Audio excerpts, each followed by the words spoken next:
옆에 사람과 인사하겠습니다. 참 잘 오셨습니다. 옆에 앉아주셔서 감사합니다. 네. 우리 구축기도 외쳐보겠습니다. 나는 구원의 통로입니다. 나는 축복의 통로입니다. 나는 행복의 통로입니다. 아멘. 이 세 가지 통로로 환관지역에서 살아갈 수 있기를 바랍니다. 하나님은 11지파에게 두 분의 패배를 안겨주심으로 그들의 온전하지 못함을 드러내 보여주셨습니다. 이 기브아의 악행을 단죄하지 않은 베냐민 지파에 대해서는 이제 아이성의 가나안 족속들에게 내리신 것 같은 심판을 오늘 본문에서 내리시고 계십니다.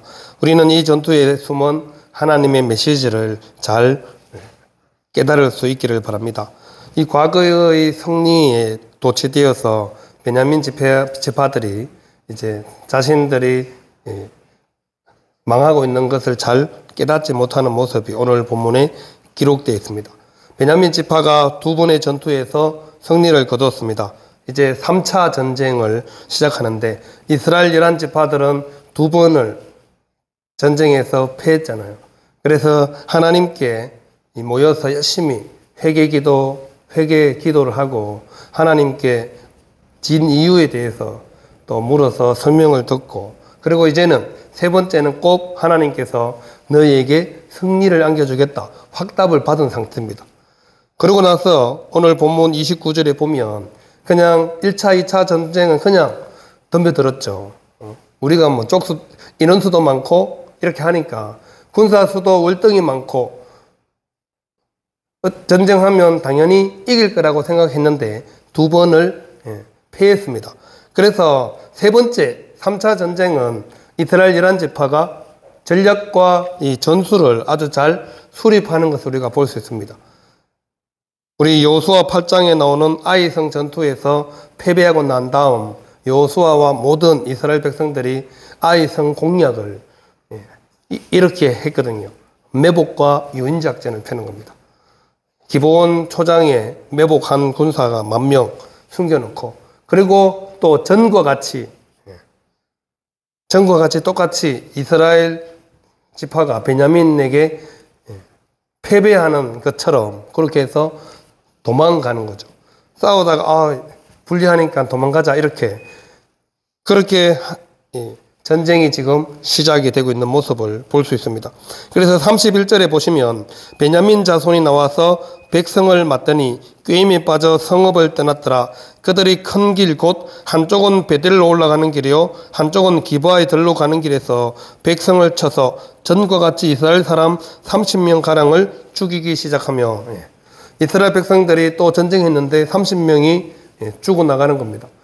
그러니 당연히 베냐민 지파는 3차 전쟁도 당연히 자신들이 승리할 줄 알고 아주 의기양양하게 공격해 오는 거죠. 32절에 보면 베냐민 자손이 스스로 이르기를 이들이 처음과 같이 우리 앞에서 패한다 하나 이스라엘 자손은 이르기를 우리가 도망하여 그들을 성읍에서 큰 길로 꿰어내자 하고, 두 부류가 완전히 다르게 지금 반응하는 걸 볼 수 있죠. 두 번의 전쟁으로 똑같은 경험을 지금 갖고 있습니다. 베냐민은 승리의 경험이죠. 두 번을 확실히 이겼으니 세 번째도 이제 30명 가량을 죽였으니까 당연히 처음과 같이 처음 전쟁할 때처럼 우리가 확실히 이긴다. 우리 앞에서 저들이 패한다. 이렇게 생각하고 있는 겁니다. 이스라엘 자손은 우리가 도망하여서 그들을 성읍에서 큰 길로 꿰어내자. 성읍에 있는 군사들을, 사실 이 성읍을 공격하는 게 어렵잖아요. 성 밖에서 성 안을 공격하는 게 어렵기 때문에 훨씬 더 손실이 많은데, 그러니까 이제 성 안에 있는 군사들을 성 밖으로 그리고 큰 길로 유인해 내는 겁니다. 서로 완전히 상반된 반응을 지금 보이고 있습니다. 승리를 두 번 경험한 베냐민 지파는 승리를 장담하고, 또 11지파는 두 분의 패배를 통해서 이제는 그냥 무작정 인원수가 작다고 해서 무작정 전쟁했다가는 두 번의 패배를 경험했기 때문에 확실하게 전략을 짜서 공략을 하는 거죠. 매복도 시켜놓고 유인도 하고, 그래서 큰 길로 꿰어내서, 그래서 예전처럼 처음 전쟁 때처럼 지고 있는 것처럼 밀리는 것처럼 도망을 가는 것이죠. 그러니까 베냐민 지파 이 군사들은 이제 도망가니까 또 어떻게 해요? 따라가서 쫓아와서 싸움을 해야 되니까 나오는 것입니다. 여러분 여기서 우리는 경험이 얼마나 중요한지를 알 수 있죠. 경험이 중요합니다. 경험 없는 사람보다 경험 있는 사람이 더 유익하죠. 하지만 그 경험을 무한 신뢰하는 것은 굉장히 위험합니다.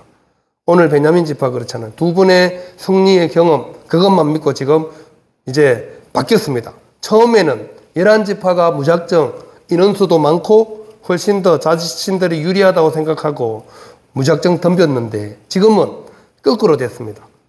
두 번의 승리를 맛본 베냐민 지파가 이제는 물불 가리지 않고 두 번을 이겼으니까 당연히 세 번째도 이긴다 생각하고 아무런 전략과 계획도 세우지 않고 무작정 달려들고 있는 모습을 우리가 볼 수 있죠.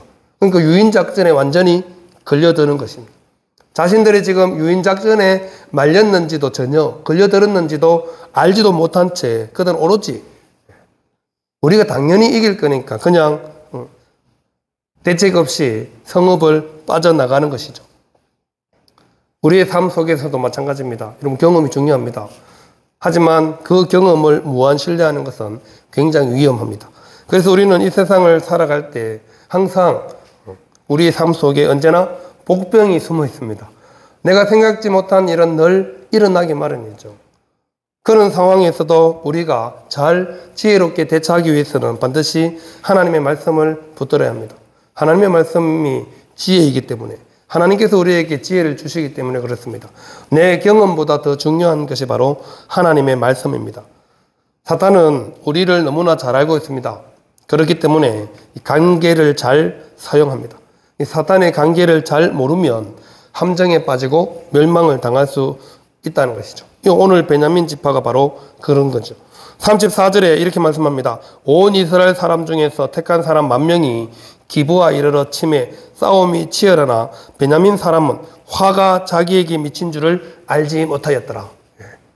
이미 복병이 숨어 있고 거짓으로 지금 패하는 척하고 유인하고 있는 그것을 알지 못했다는 거죠. 화가 자기에게 미치는 줄을 전혀 깨닫지 못하였더라. 영적으로 무지하면 화가 나에게 미쳐도 그것이 알지 못한다는 겁니다. 깨닫지 못한다는 거죠. 주위 사람들은 다 알아요. 남은 다 아는데 누구만 몰라요? 본인만 모른다는 거죠. 지금 베냐민 지파가 그렇습니다.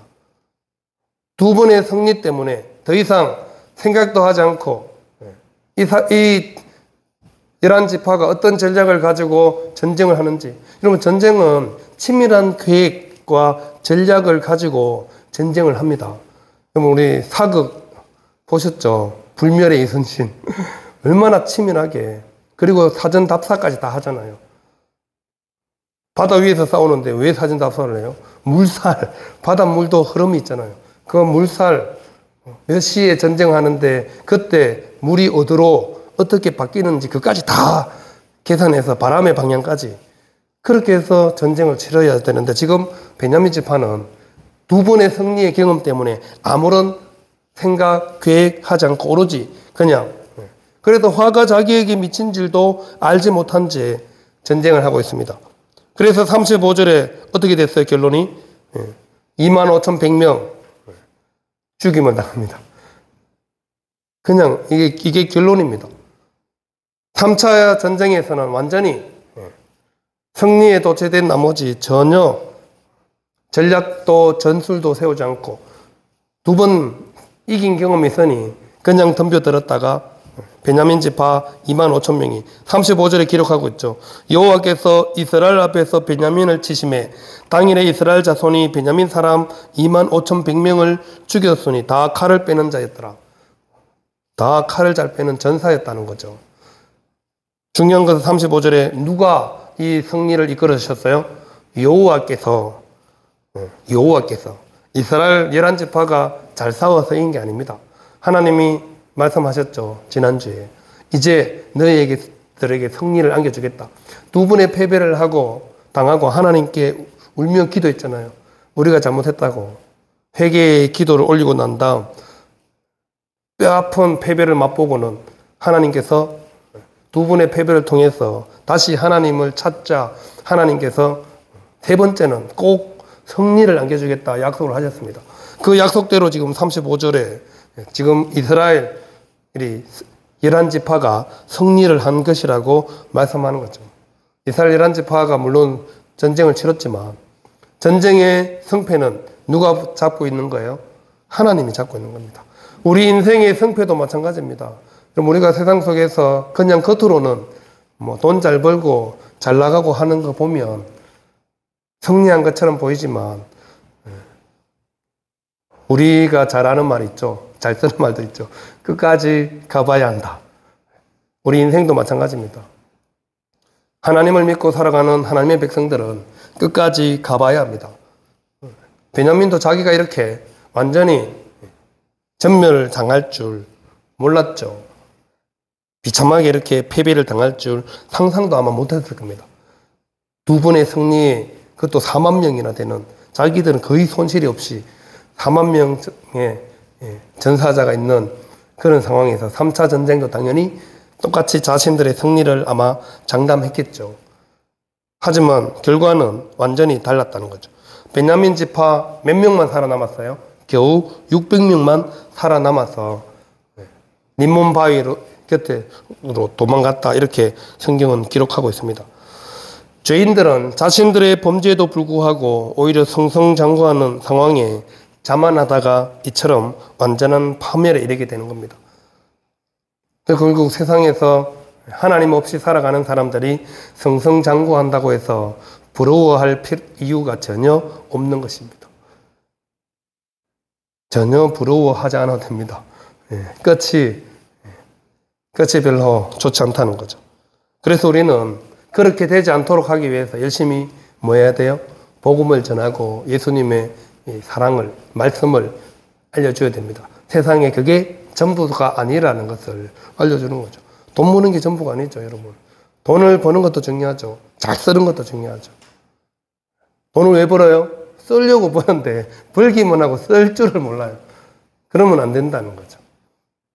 하나님의 사람들은 하나님께서 원하시는 방법대로 살아가야 하나님께서 기뻐하시고 또 그 인생을 끝까지 책임져 주신다는 것을 분명히 기억할 수 있기를 바랍니다. 깨닫지 못하면 베냐민 지파처럼 엄청난 희생과 대가를 치르게 되는 것이죠. 현실을 너무 늦게 인식을 했습니다. 누가요? 베냐민 지파들이. 36절에 보면 이에 베냐민 자손이 자기가 패한 것을 깨달았으니 이는 이스라엘 사람이 기브아에 매복한 군사를 믿고 잠깐 베냐민 사람 앞을 피함에 이렇게 기록하고 있죠. 도망가는 이스라엘 백성들을 열심히 쫓아가서 베냐민 지파들이 성읍을 다 나왔죠. 남은 몇 명 안 남겨두고 아마 나왔을 거예요. 근데 그렇게 다 성읍을 빠져나가자 매복했던 10,000명의 이스라엘 사람 11지파가 들어가서 성읍을 점령하고 어떻게 했어요? 군호를 짰다 그랬죠, 성경에. 연기를 피웠어. 그래서 베냐민 지파는 추격해오고 도망가던 사람들이 연기 기둥을 보고 어떻게 해요? 뒤로 돌아서 다시 베냐민을 공격했던 거죠. 그리고 성읍을 점령한 사람들은 다시 성읍에서 나와서 어떻게 됐어요? 중간에 이제 갇히게 되는 거죠. 오도 가도 못하고. 도망가던 이스라엘 군대가 돌아서고 성읍을 점령한 사람이 성읍에서 나오니 꼼짝없이 이제 중간에 그렇게 해서 베냐민이 이 완전한 패배를 맛보게 되는 것입니다. 이미 앞불사 하는 순간 이미 모든 전세는 베냐민의 완패로 끝나는 거죠. 그래서 도망가는 사람들을 5,000명씩, 2,000명씩 또 추격해서 쫓아가서 여러분 성경에 도망가다가 쉬고 있는 사람들을 짓밟았다 이렇게 표현되고 있죠. 얼마나 잔인한 내전 상황인지를 우리가 확인할 수 있는 겁니다. 그래서 46절에도 기록하고 있죠. 이날에 베냐민 사람으로서 칼을 빼는 자가 엎드려진 것이 모두 25,000명이니 다 용사였더라. 다 싸움을 잘하는 용사였는데 25,000명. 여러분, 처음 베냐민의 숫자가 몇 명이었어요? 26,700명이었어요. 그런데 오늘 3차 전쟁 때 몇 명이 죽었어요? 25,100명이 죽었어요. 그런데 남은 사람이 몇 명이에요? 600명이에요. 근데 1000명이 계산이 안 돼. 그래서 열심히 다른 자료들을 찾아봤는데 1000명에 대한 얘기가 없어. 어쨌든 전쟁이 치열해서 600명만 남았습니다. 1000명은 어디 간지 몰라요. 저도 찾을 수 없고 여러분도 아마 못 찾을 거예요. 성경에 숨었어요. 그렇습니다. 어쨌든 남은 사람들 600명이 림문바에 가서 숨어서 넉 달을 지냈다, 이렇게 기록하고 있잖아요. 하나님은 기브가의 악행을 단죄하지 않은 베냐민 사람들을 이처럼 가나안 족속들과 같은 방법으로 단죄하신 겁니다. 심판하신 거죠. 하나님의 진노를 깨달았을 때는 이미 늦었습니다. 심판이 이루어지기 전에 돌이키든지 깨달아야 되는데 이미 뿔싸하는 순간 다 점령당하고 뭐 공격해오고, 그러니까 어떻게 되겠어요? 우왕좌왕 허둥지둥 하다가 다 몰살 당하게 되는 거죠. 우리가 조금만 한눈 팔아도 금방 눈 뜨고 코 베인다, 이런 속담도 있잖아요. 그죠? 눈 뜨고 코 베인다. 잘 경계하고 있다가도, 예전에 우리 동아리 선배들과 함께 극장을 간다고 갔는데 표를 예매하고 시간이 많이 남아서 대구 시내를 잠깐 걸었어요. 4명이서 앞에 2명, 뒤에 2명 이렇게 걸었는데, 뒤에 여자 2분이 가고 앞에 여자 2분이 걸어가고 뒤에 남자 2명이 따라갔는데 지갑이 사라졌어요. 분명히 뒤에 따라가고 있었는데 언제 소매치기가 지갑을 가방에서 빼갔는지, 정말 계속 뭐 그렇다고 같이 얘기하고 그렇게 간 것도 아니에요. 그냥 시간이 있으니까 좀 걷자 해서 걸어갔다가 오면 딱 되는 시간이었거든요. 근데 갔다 와서 지갑이 없다. 얼마나 순식간에. 그때 정말 깜짝 놀랐어요. 4명이 다 같이 걸었는데 지갑이, 그것도 한 명 가방에 있는 지갑이 면도 칼로 착 째가지고 지갑만 쏙 빼갔어요. 얼마나 순간적으로, 얼마나 빨리 정확하게 연습을 많이 했겠어요. 눈 뜨고 지갑을 잃어버렸습니다. 그것도 4명이나, 눈이 8개나 있었는데도 불구하고 지갑 1개를 못 지켰어요. 그게 우리의 모습입니다, 여러분. 세상 속에서 열심히 우리가 살아가는데 뭐 작정하고 달라들면 어떻게 이기겠어요? 그래서 우리 삶 속에 늘 수많은 복병 가운데서도 지키시고 인도하시는 하나님을 우리가 바라볼 수밖에 없다는 거죠. 하나님은 반드시 말씀하시는 대로 모든 일들을 이루십니다. 예수님께서 이 땅에 왜 오셨어요? 우리 때문에 오셨잖아요. 그리고 십자가에 돌아가셨다가 사흘 만에 부활 성천하셨습니다. 성천하시면서 반드시 다시 오시겠다 약속하셨죠. 다시 왜 오실까요? 왔다 가시면 됐지. 왜 또 와요? 심판으로 오시겠다 말씀하셨습니다. 예수님께서 다시 오실 때는 반드시 심판자로 오십니다. 처음 오셨을 때는 우리를 구원하고 영원한 생명을 얻도록 해주시기 위해서 오셨고, 2번째 오실 때는 그냥 심판자로 오시는 겁니다. 그때는 베냐민 지파들이 멸망당하고 하나님께 심판받은 것처럼 어떠한 긍휼과 구원도 없습니다. 진짜 올 줄 몰랐어요, 주님. 이런 말도 통하지 않는다는 거죠. 오로지 심판만 있을 뿐이라는 것을 분명히 말씀하고 있는 것입니다. 어떤 핑계도 용납되지 않는다는 거죠. 오직 심판만 있을 뿐이죠. 하나님께서 베냐민에게 긍휼 없는 심판을 보여주신 것은 심판 때는 전혀 어떤 긍휼도 조금의 틈새도 주지 않는다는 겁니다. 그래서 우리는 심판이 임하기 전에, 늦기 전에 깨닫고 돌이켜야 합니다. 그리고 늦기 전에 한 사람이라도 더 구원해야 한다는 거죠.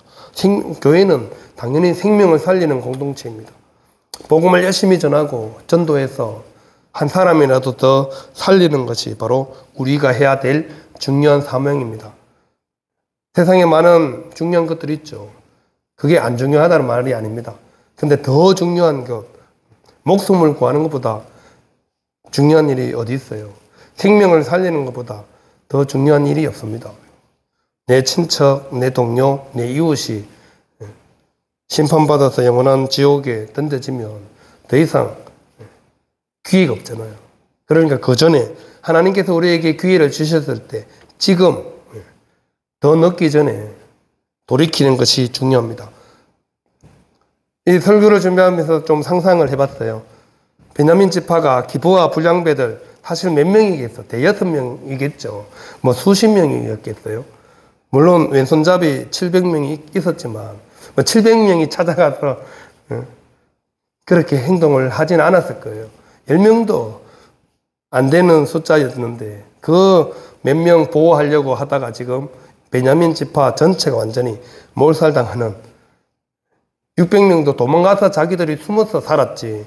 끝까지 뭐 일사항전 한 명이 죽을 때까지 싸웠으면 어떻게 됐겠어? 다 전멸을 됐겠죠. 한 명도 못 살아남았겠죠. 아, 우리가 완전히 패배했구나. 늦었지만 그나마 600명이라도 도망가서 4개월 동안 바위 틈에 숨어서 겨우 4개월을 버틴 거 아니에요. 그래서 우리는 반드시 기억해야 합니다. 심판이 오기 전에 돌이키는 것. 그리고 그 심판을 하나님께서는 끊임없이 우리에게 여러 방면으로 말씀해주고 계신다는 사실입니다. 사사기 저자는 이 베냐민 사람들의 파멸을 서술하면서 11지파가 베냐민 사람들에게 지나친 징벌을 가했다는 것을 빼놓지 않고 있습니다. 그렇죠. 가나안 족속은 다 몰아내라 했는데 못 몰아내놓고는 지금 내전 상황에서 같은 형제 지파를 얼마나 비참하게 잔인하게 처참하게 정말 짓밟았습니다. 성경의 표현대로. 그렇게 하면 안 되는데 긍휼을 베풀었어야죠. 그래도 어떻게든 대화와 타협으로 해결하려고 노력했어야 되는데 처음부터 그냥 무력으로 폭력으로 전쟁으로 결정하고 시작했잖아요. 근데 그 상황에 못지않게 이삭 줍듯 살육을 했다는 사실을 이 사사기 기자는 빼먹지 않고 기록하고 있습니다. 같은 형제임에도 불구하고 전혀 긍휼을 베풀거나 용서하거나 관용 이런 건 전혀 없었죠. 정말 48절에도 말씀하고 있잖아요.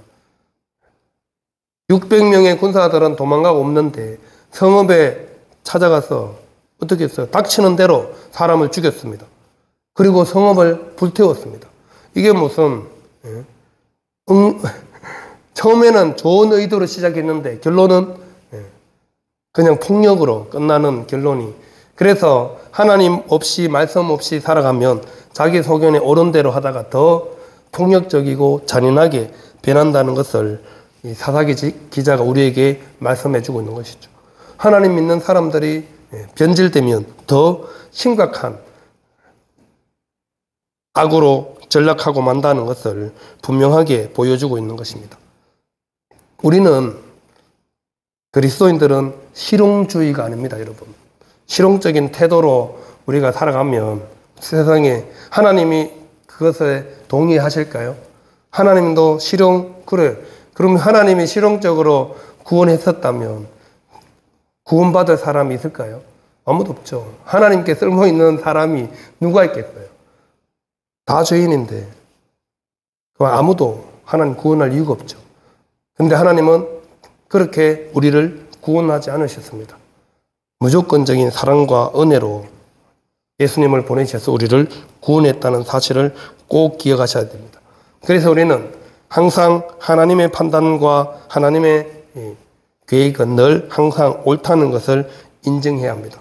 하나님은 항상 옳으시고 선하신 분이시기 때문에 그렇습니다. 그래서 우리는 더 하나님의 의도를 깨닫고 하나님의 말씀에 순종하며 살아갈 때 하나님의 백성으로서 잘 살아갈 수 있는 것입니다. 이것이 오늘 사사기 20장 마지막 부분에서 우리에게 주시는 메시지입니다.